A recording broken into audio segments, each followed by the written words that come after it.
Hey guys, Jerry here with Creekside Nursery and Gardening with Creekside, and today we're going to do a little bit of a different video. In fact, it's one of these double video days. I'm over here videoing, and Jenny is over at the berm videoing. So we're knocking out two different types of videos at one time today, and today mine's a little bit of a twist. We are going to jump around a little bit, so I want to prepare you for that because we're going to do just different areas where we've done different projects, and I'm going to try to give you some details on those projects that may have gotten forgotten about or told you about during those, some just kind of behind the scenes, because when we're doing a project and we're doing videos, all those things don't always get talked about every time because we're trying to do two things at one time. At the same time, we've got big sale coming up for Father's Day with all the tools and 20% off. So you don't want to forget about that. And if you want to make sure you sign up for those emails, make sure you get an email that reminds you to buy Dad some tools for Father's Day. Okay, but we're standing here at the Pergola, which is the entrance to the signature garden. So when you come, everyone can park in front of the fence that's right here at the camera, and then we have them built this pergola that's going to go all the way straight through, and you can see the fountain. So when we install these posts are 6 by 6 by 16s, okay? And I had to do 16 footers because we put 3 feet of it in the ground, which left 13 feet tall, and then I had to take off about a foot and a half, which left me about 11 feet or so, or something like that at the top, so we could build our top. So then each beam is a 2 by 10. So I had to go 2 by 10 by 12s going across here. I had a nice design from my pergola up top, which I was able to trace, and then I cut those out with a jigsaw. Just traced it, and I kept me with one board and used it on each 2 by 10. So I used the same model board or template board per se for each one as I was cutting them out. Then on top of that is the same 2 by 10 by 16s. I had to go with 16s because that's what was available, and you had to have it a little bit longer than 12 foot most of the time. Then on the very tippy top is a 2 by 6s by 12s maybe, and then they have a 2 foot overhang. So each one of those has a 2 foot overhang, and then the 2 by 10s going out to the sides and to the front have an 18-inch overhang. It just kind of gives a different illusion in the build of the structure. So when the posts were put in the ground, they had concrete put around them, all that jazz. They did a really great job. We did the posts and the fence at the same time, and everything went really nice on that end. So we wanted this whole design. So in the future, we have plans here. So we have plans that we're probably going to start it somewhere right in here, and we're going to use a stamped concrete path going all the way through to the end of the wall. So let's walk over there. I'll show you where it's going to stop. So as we walk through here, you can see I have some beautiful, beautiful barberries, the citrus, sunjoy citrus available. We have lots of the hibiscus ready to go now. I mean, they're rocking and rolling. Purple Daydream is back. When I was walking through here, I just noticed that. Purple Daydream is back, looking great. That's a popular Loropetalum El Nino. Jenny's favorite hydrangea, Little Eye Punch. So that's the idea. When you're walking through, you get to see these plants, even if you're going to the garden. Coming up, Saffron Finch is rocking out. So we're going to bring that stamped concrete all the way through here and through this path, and then we're going to stop it right here, I think.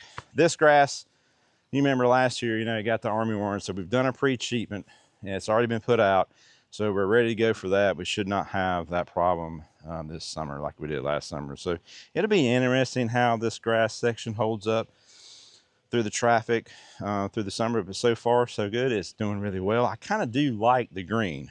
It'll be interesting. Leave me a comment if you like the green. Should we do stamped all the way through, okay, or should we do the stamped where the walkway ends now in this area? And I'm going to do the stamped concrete because we're going to do pavers, but because the chance of a flood, you know, or water or that kind of thing, I wouldn't have to much worry about my pavers moving. So it'd be all one piece as concrete. So that's super nice.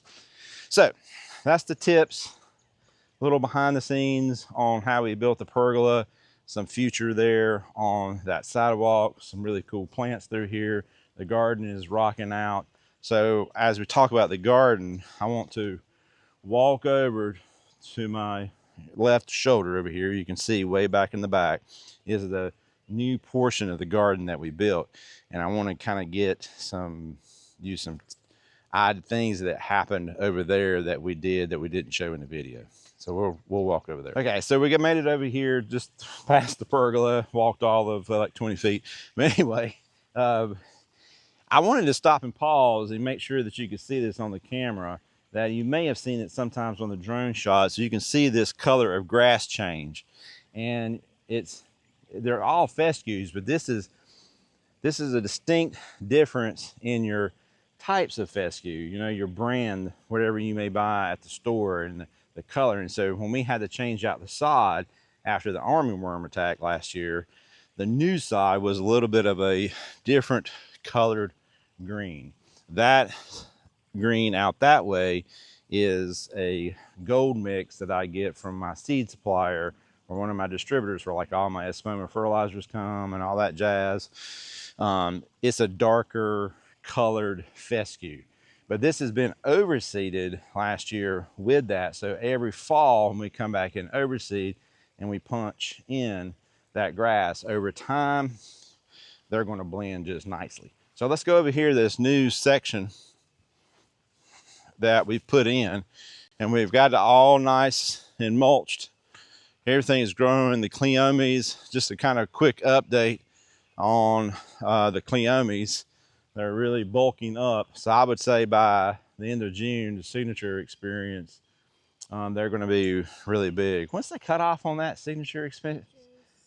June 6th. So I'm not sure when this video go out, but yeah, you can really see that line difference like right here. It's pretty crazy. Yeah, just that.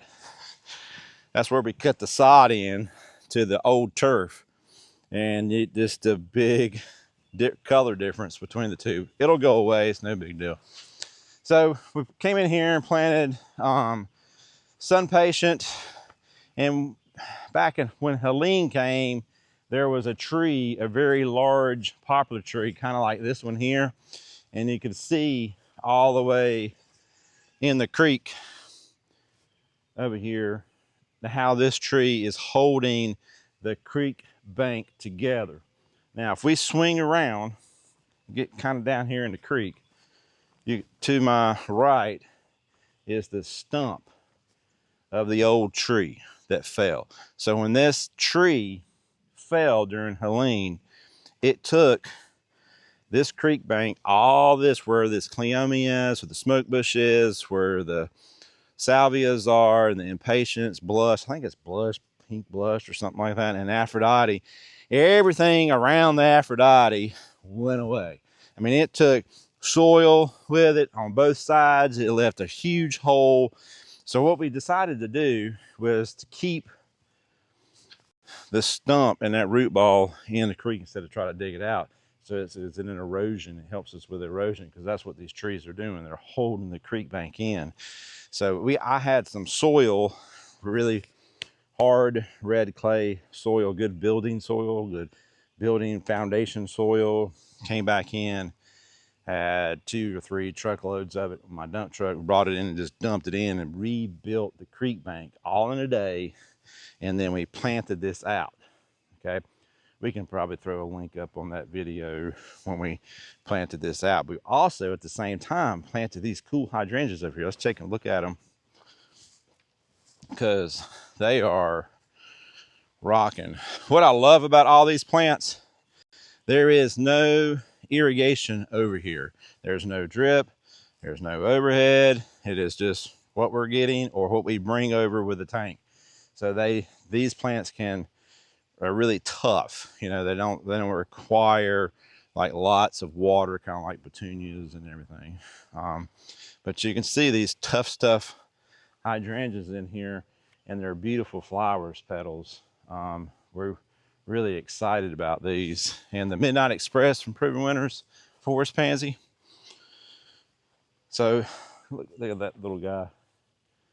Yeah, we had been saving these hydrangeas to plant in this section over here along the creek bank.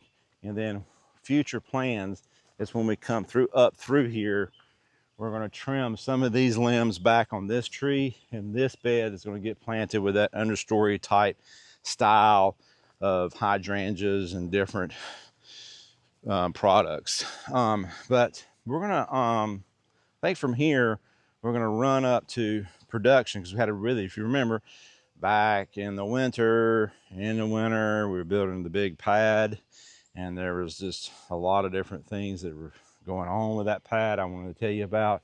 And there's some really cool plants up there too. There's some issues that we still need to resolve, and I'm going to kind of show you that. And maybe we can take a look at some tools. We'll see. Anyway, we're rolling. Okay, we're riding up to production right now on the road. We got poppies, as the grandkids call them, Jenny's dad's orchard of trees. But we made this road years ago. It's turning out, we've been doing some work here on cleaning. We're planting this bank off to my right, which you can't see in the camera, but we got the pad done. You know, it really worked out really well. We've got nice paths, gravel paths, gives us a place to go. Water that came off the major property up here goes underneath the ground in the pipe, you know, where the catch basin is on the side. So we're able to create some parking for employees and guests and that kind of thing, because, you know, we're using the other side of that greenhouse all the time, especially in the early spring. We're moving trailers and plants around, and parking cars out there was a problem. So what I want to show you is just kind of how the grade and some issues I got going on over here. So just we're running a road up this way, which we'll hopefully get that done before the signature event. But all this has worked out really great. The outdoor growing, which we call this 300, section 300 for our picking, has turned out really well. That was a success, a high success. We're outdoor growing all petunias right now. They really like being outside. They are a beast to control. But one thing I can always tell you, you get a petunia that's leggy, or it gets leggy on you, you just take your scissors and cut them back. We take hedge trimmers to trays and trays and trays of them and butcher them. And I can show you here in a few minutes what they look like after we butchered them with our hedge trimmers. But anyway, nice level. Each one of these sections of gravel, and this one here specifically, is full of the washed stone. I can't remember if we showed you that, but we took the excavator with a 4-foot wide grading bucket and we graded this channel out, and it collects a lot of water and sends it out the back end. Okay, but the one thing that's happening right now that has changed, I don't know what, but back up this way, our property changes to my neighbor's property. So there may be some water change that has happened where this group of trees fell down during Helene, and we were getting a wash that was not expected when we built this, that was coming through this planting of shrubs and butterfly bushes, and it's messing up this road. So what my plan is to get in behind this group of plants, take the excavator, 4-foot wide bucket, and we're going to make a channel and dig out. We're going to, on the other side of that power pole over here, we're going to have to go down and get a little bit to get the water out the back and send it away from this pad. But that's really the only thing that has kind of creeped up that we didn't really expect. Because what happens is it comes out, it overflows everything. It will flow. Water's crazy. I mean, it's flowing underneath the plastic and doing all kinds of good stuff. But let's walk down here real quick. I'll show you,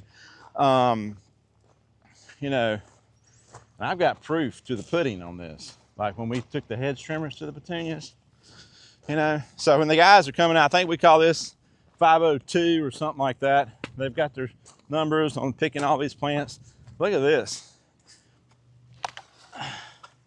It's that Star Diva, the pink one. It's absolutely gorgeous. We have a good bit of that still left to purchase right here.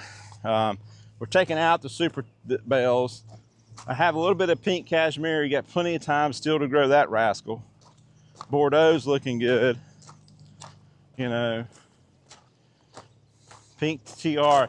Pink tiara is a beast to grow. And I don't know if those of you that picked up on it, it is, I mean, it's about as, if not vigorous than bubblegum, as vigorous or not as, or as vigorous, sorry about that, as vigorous, and it's really hard to control without using chemicals. If you know, so we trim back.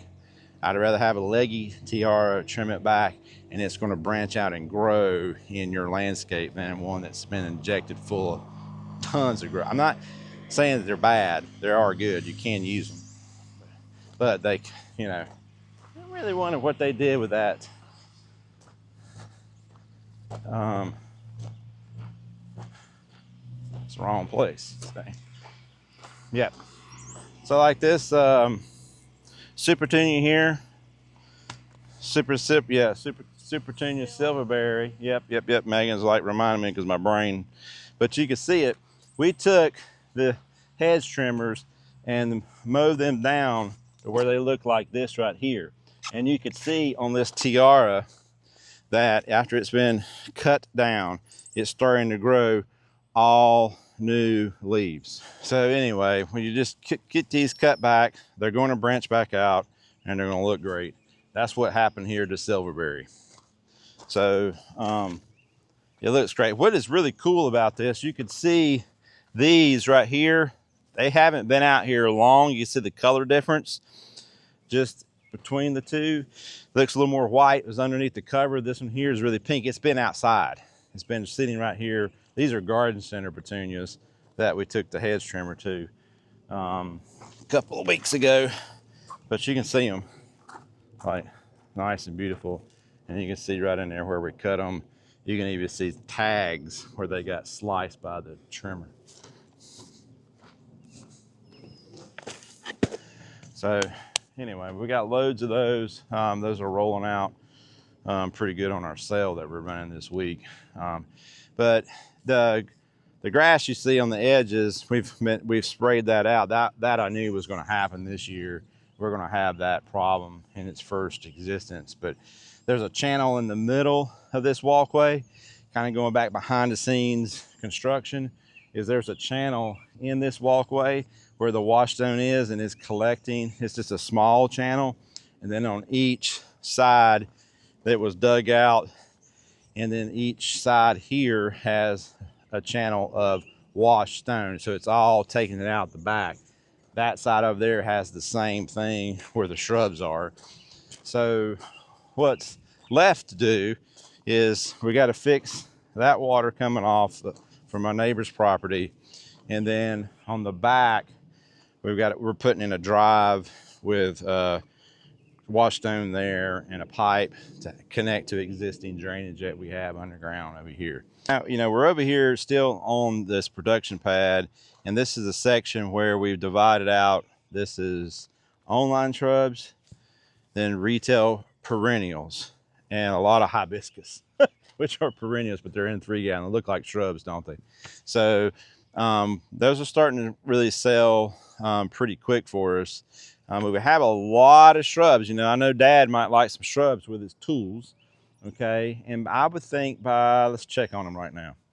Got El Nino is back, but we're waiting for him to grow some roots, and I'm kind of lacking. So this is what we'll do. We'll come out and we'll take a pot, turn it upside down, just kind of squeeze it a little bit, and then see how we're doing. So all around there, you can see no roots on the outside. So this one needs to sit. It's probably going to be 2 or 3 more weeks before it's ready to ship to your home. So right now, if you go to the website, you'll see that El Nino is out of stock. Okay, so we're just waiting. It won't take this plant long. This week coming, it's going to be in the 80s here, you know, and it's going to take off. but that's going to be, maybe it'll be available by the end of June. We've got a lot of really cool stuff, but one of the main things that we're going to be doing as the season goes along, you know, if you look right over here, I have a lot of Perfecto Mundo pink carpet. Okay, it's a really great shrub. We have three more pads up here at the top that we did not use in online production or retail production for this year. So we could get back to where we take this quart, you know, pop it out, go straight into a 3-gallon with all those beautiful roots, and we could start growing some more of our retail ready 3-gallon products. I've got some space. I'm gonna be very selective in that. Pink carpet would be a good one to do that with. Low growing azalea, Perfecto Mundo, designed by professor at NC State University, Tom Rainey. Lots of cool stuff up here. Let's see if we can find something else that'd be good to knock out. The Sunjoy Really Red is really nice, and the maroon. So, because sometimes when I decide on what I'm going to pick for retail, if I'm going to do shrubs, I want to do some stuff that I know my other growers are not really growing in 3-gallon, and this makes it available to you. But you can also, you know, buy this from us online. Sunjoy Really Red. Look at that. It's gorgeous. You know, this one's what, really maroon, mini maroon. Like this time, you could go ahead and pop it in a 3-gallon or put it in a decorative pot. Let it fill out that pot. It's a safe way to do that. And then plant it in your landscape in the fall. Okay, it's not going to take them long. All right, you pop in a little bit of slow release with that, but that would be a good choice to put into some 3-gallon. Show off Sugar Baby, the roses. Let's just keep looking here, see what we can find. Puckster Pinker, which we a couple last week's nursery tour that just went out down at retail, really huge pink flowers. That would be a good one. The hydrangeas, especially like Fairy Trail White. Not sure if we have Tidbit out here, but that's another one that's really popular for us. And then Paisley Pup. So I had a lot of 3-gallon material in Paisley Pup last fall, and we could not keep them. So these are available on the website right now. Be wonderful in your landscape in that part shade area. Lots of cool colors on its leaves. You can see all that new growth that it's producing, and along with that, the older foliage that's underneath it, which gives it that kind of two-tone look, which I really like. So it's a unique guy to add in here. Oh, what was I thinking about? One that this morning I was looking at. Yeah, here's another Sunjoy Toto and Sunjoy Neo. That's it. Yep. Look at those. The bold colors that you can add in your landscape right there. Sunjoy Neo, Sunjoy Toto. Both available online today. Beautiful plants. I like pairing these with, you know, other greens, colors like boxwoods and stuff, and then you can throw in some other yellow. Sometimes we've used the Sunshine Ligustrum from Southern Living in the landscape. Those look really good together. Both of those together would be nice, you know. So yeah, anyway, so that's what's going on out here on the production pad, and just a few of the shrubs that we have a lot of availability in, along with the tools that are available right now at 20% off. So that would be all the tools: the tool belt, the clippers, the Felco clippers, the drills, I'm pretty sure, all the augers, all that stuff. That's not just for mom, you know, that's the gardener dads, you know. Even that tool belt, I would use that tool belt all the time when I was doing the wiring in some of my greenhouses. I have different screwdrivers and all my pliers in it. It's a lightweight tool belt. I have a big DeWalt one I used for when I was doing the Pergola, which can hold like my power drill and all that. But this was just for it was a great little small electrical tool belt for just little quick jobs just to have on. You can just strap it on. So those are all 20% off any kind of tool accessory there on the website. But anyways, I thank you for joining us. I thank you for following us on YouTube, and please link and subscribe, guys. It doesn't cost a thing, and then you get all these cool tips from Jenny, you know, when she's doing these videos. But thanks for watching us today, and we'll check you on the next one.